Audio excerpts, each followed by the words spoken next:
Welcome to the Recruitment Mentors podcast. My name is Hisham Azuz. We are back with another 15 minutes of a mentor episode. And in this really short series, we're asking some of the mentors from inside the Recruitment Mentors community 7 questions in 15 minutes. Really excited to be joined by Kate today. But before we go into the questions, Kate, if you could introduce yourself for those that may not know who you are, and then we'll get into it. Yeah, sure. So my name's Kate. I have been in recruitment for 9 years now. I specialise in permanent placements, have worked in a variety of marketplaces from engineering through to biotech and life sciences, and have had a very varied sort of number of roles from recruitment consultant through to team leader and business manager. And now I am sort of establishing our executive search function in the UK, working in the life science and biotech sectors. Amazing. So what I'd love, I know we were just talking about this a bit before, but like what I'd love to hear from you is sort of firstly, what were your biggest challenges in 2020 and how you sort of did your best to overcome them and what you learned from them?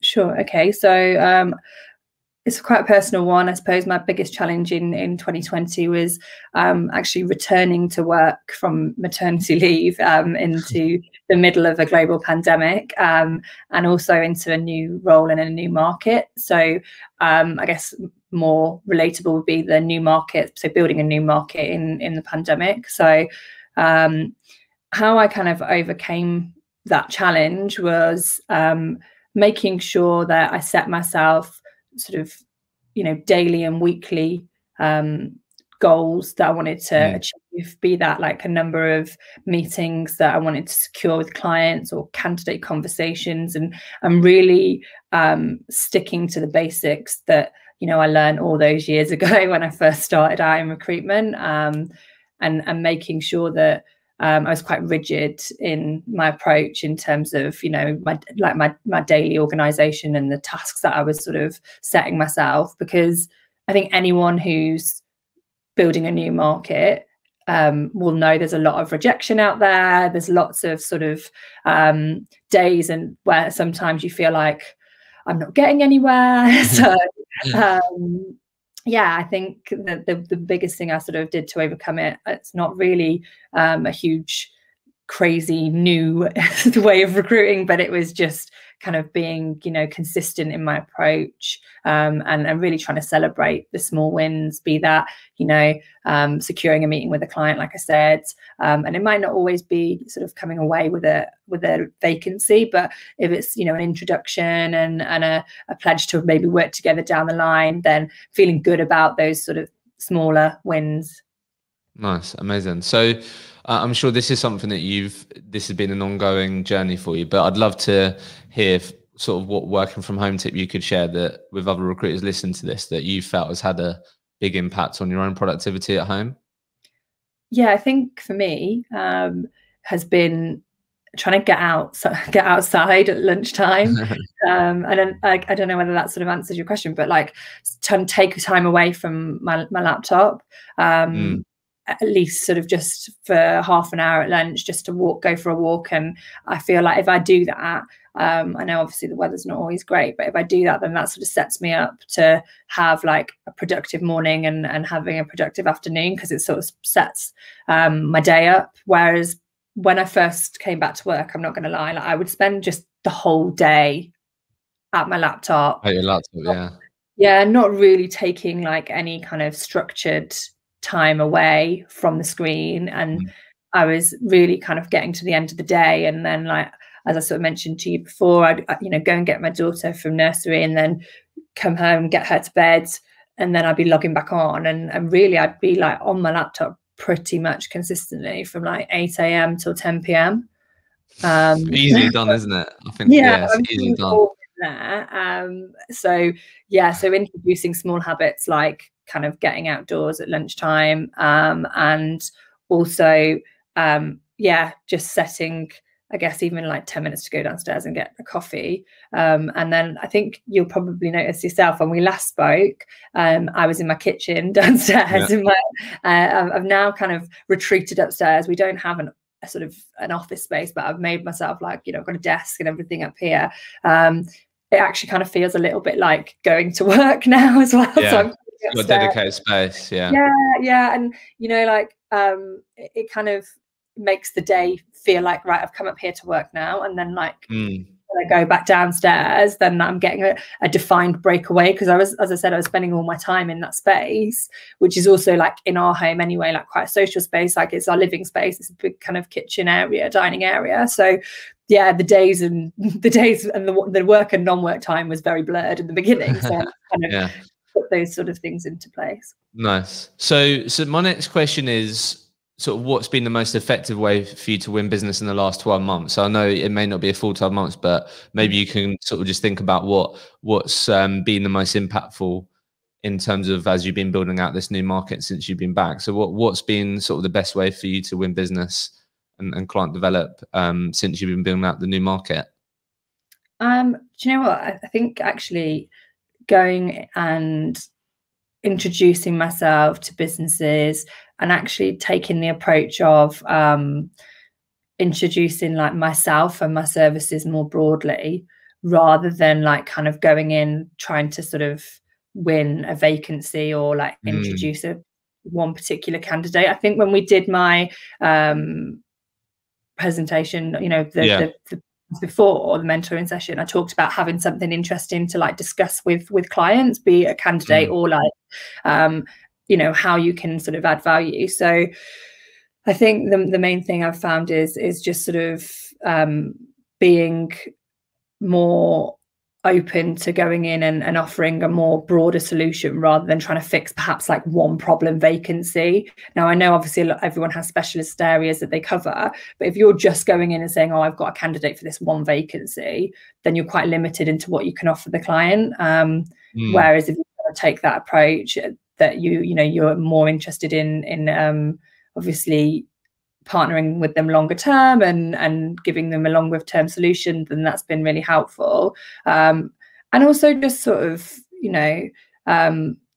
reaching out via email. Obviously I don't have mobile numbers like everyone does in a brand new an established patch. So I found actually like if I've not really been having loads of wins calling up the switchboard. No one's working in the office, and so it's just been sort of sending introductory emails and LinkedIn follow-ups, and I think that's going on to that, following up on, and I think I talked to you about that before, is making sure that you really do follow up on the businesses that you want to work with. If you've got your target client list, don't just try and get through to them once or twice and then like that's it.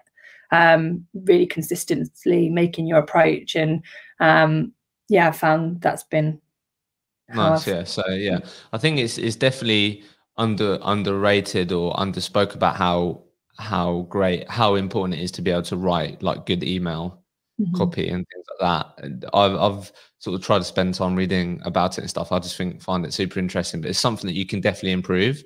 I think sometimes people sort of miss that. Okay, interesting. So next question, I'll be interested to hear what habit or hobby did you start in 2020 that you're going to continue in 2021? What, work-wise, or whatever kind of, that can be personal, work, but just what habit or hobby did you maybe start? I started road cycling. Nice. So I injured my knee in the first lockdown. So I have never, if my husband never sees this, he'll die laughing. I'd never been a good runner. Really? If any of my old colleagues see this as well, I'm sure they'll all find this hilarious. I'm not a good runner, but I've always sort of tried to get out there for a bit of cardio and do like 5K. Hurt my knee in the first lockdown, and so that's really kind of not been a possible option. So I started road biking in April. I did a 50-mile ride in so that was for a local charity. Amazing.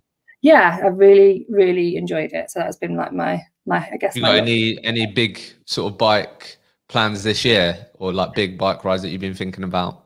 I don't know. Well, I'm thinking. I'm obviously. So this is, again, I've said that I've put it out to the universe that I've got to decide. I'm not very good at the cold weather cycling. So we're in the process of like deciding whether we're going to get like a turbo trainer. Okay. I think so that I can do some more indoor stuff during the winter. That's actually come out when I've asked this question. Quite a few people have invested in those and have spoke really highly of them, actually, which is really interesting.